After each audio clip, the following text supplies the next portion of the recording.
had to say something कि सबूत के तौर पे कि बंदे की चाल चालू नहीं दमदार है.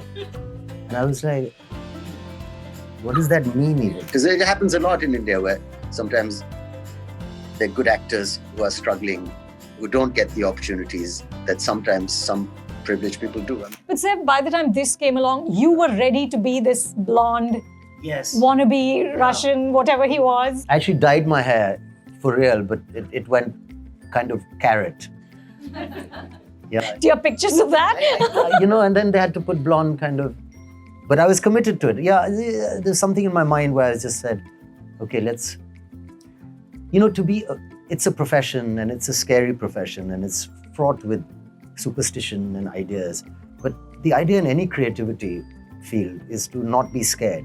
And if you can manage that, then you have a bit of an edge. So if you're not worried about failure and if you're not worried about money, and if you're really concerned about creating something new and interesting for the audience to watch, that's the place to be, I think, where you're willing to, go out there and say, okay, let me dress like how you want, or let me try and really do something new without being afraid. I think that's the key.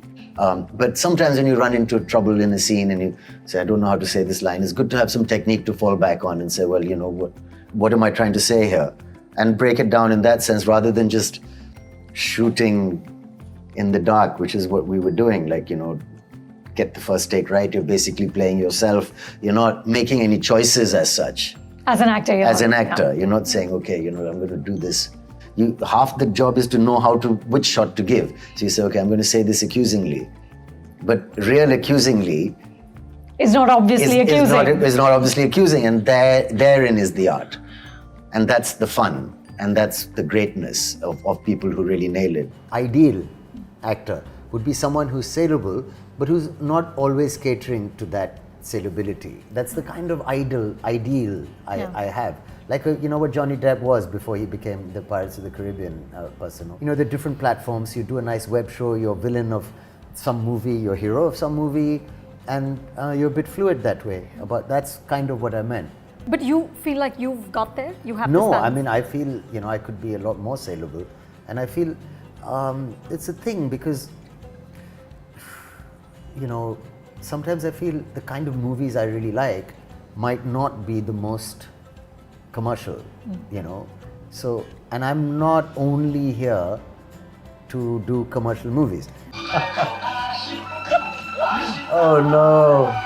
Not that her hair's any better.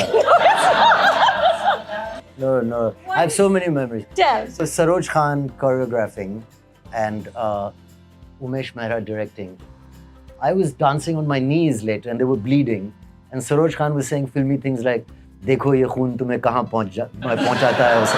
I was like, but I won't be able to walk when I'm older.